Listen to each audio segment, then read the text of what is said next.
Fujiyama, nama salah satu gunung di Jepang ini cukup ternama. Siapapun pasti mengetahuinya. Namun, tahukah kamu kisah dan asal mula dari nama Fujiyama ini?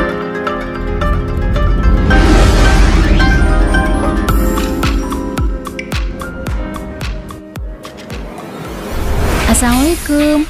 Hai viewersku sayang, apa kabar? Semoga senantiasa bahagia dan sehat selalu. Sebelum berlanjut, selamat datang untukmu ya yang baru saja mampir di channel ini. Ingat untuk klik subscribe dan tanda loncengnya agar kamu selalu tahu video terbaru dari channel ini. Terima kasih juga buat kamu yang selalu setia dan stay tune di channel ini. Semoga bisa bermanfaat dan menambah wawasanmu setiap hari. Nah, penasaran kan kisah apa yang ada di balik asal-usul penamaan Gunung Fujiyama ini? Yuk disimak sampai selesai agar kamu tidak gagal paham. Gunung Fuji adalah gunung tertinggi di Jepang, terletak di perbatasan prefektur Shizuoka dan Yamanashi di sebelah barat Tokyo. Gunung Fuji terletak dekat pesisir Pasifik di pusat Honshu.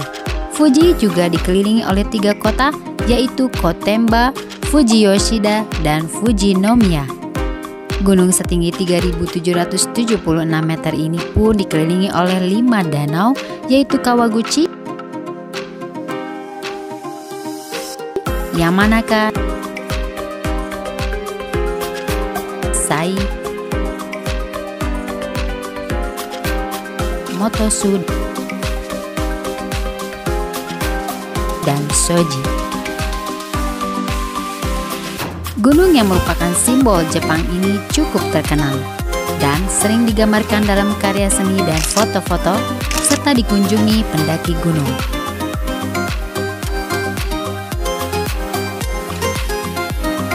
Diperkirakan gunung ini terbentuk sekitar 10.000 tahun yang lalu. Nah, berikut ini adalah kisah dan asal mula nama Fujiyama.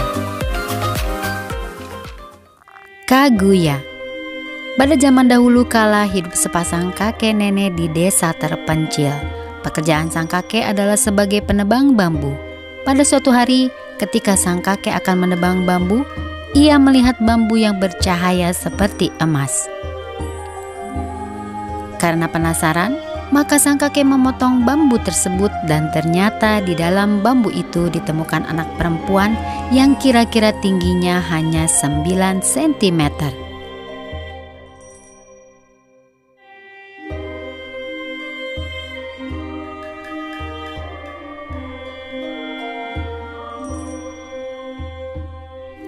Sang kakek kemudian membawa anak perempuan itu pulang ke rumah. Sesampainya di rumah, kakek memberitahu nenek dan mereka akhirnya memberi nama anak itu Kaguya. Setelah merawat Kaguya, setiap hari kakek ke gunung untuk menebang bambu dan di dalam bambu tersebut pun pasti ditemukan emas. Kehidupan mereka pun menjadi makmur berkat Kaguya. Tak terasa, Putri Kaguya pun tumbuh menjadi sosok putri yang sangat cantik sampai kecantikannya pun tersebar ke seluruh pelosok negeri. Banyak orang-orang dari kalangan berada sampai pejabat kerajaan ingin mempersunting Putri Kaguya. Tetapi entah mengapa Putri Kaguya menolak lamaran mereka semua. Putri Kaguya memikirkan cara untuk menolak lamaran mereka dengan menyuruh membawa barang-barang yang mustahil adanya.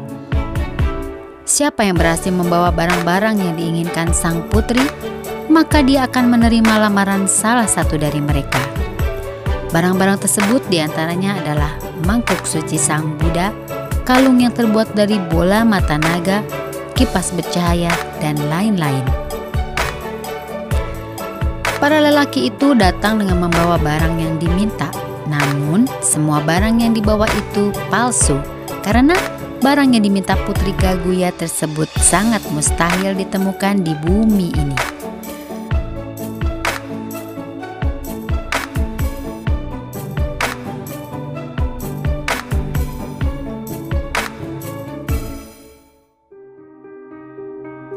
Sambil memandang bulan, Putri Kaguya menangis dalam kesedihan. Kakek dan nenek merasa khawatir kenapa putri kesayangannya merasa sedih. Akhirnya pada tanggal 8 Agustus, Putri Kaguya menyampaikan perasaannya kepada kakek dan nenek. Ia mengaku bahwa sebenarnya ia berasal dari bulan dan harus kembali ke bulan saat bulan purnama tiba. Putri Kaguya pun sedih karena harus meninggalkan kakek dan nenek yang sangat dicintainya. Karena tidak mau kehilangan Putri Kaguya, maka kakek dan nenek berusaha mempertahankan putri saat sang putri dijemput oleh utusan bulan untuk kembali ke bulan. Namun usaha itu pun sia-sia. Akhirnya Putri Kaguya pun pergi menuju bulan. Sebagai kenang-kenangan dan tanda terima kasih, Putri Kaguya memberi Fushi no Kusuri, obat hidup kekal, kepada kakek dan nenek yang selama ini merawatnya. Sayangnya, kakek membakar obat itu karena ia merasa meskipun bisa hidup abadi, dengan menggunakan obat itu tanpa ada Kaguya di sisi mereka, apalah artinya. Kakek itu pun kemudian membakar obat itu di atas puncak gunung tertinggi di Jepang. Gunung tempat sang kakek membakar obat itu kemudian diberi nama Fushinoyama atau Gunung Keabadian. Dan gunung itu sampai sekarang dikenal dengan nama Fujiyama. Konon, obat yang dibakar di atas gunung membuat gunung Fuji selalu mengeluarkan asap. Demikian kisah dan asal-usul nama Fujiyama. Ternyata Gunung Fujiyama yang merupakan gunung aktif ini memiliki cerita tersendiri. Bila kamu berkunjung ke Jepang, sempatkan untuk berkunjung ke Gunung Keabadian ini ya. Thank you for watching. Sampai jumpa di video lainnya. Ingat like, share, dan subscribe. Aktifkan pula tanda loncengnya agar kamu terus bisa ikuti video terbaru dari channel ini. Wassalamualaikum.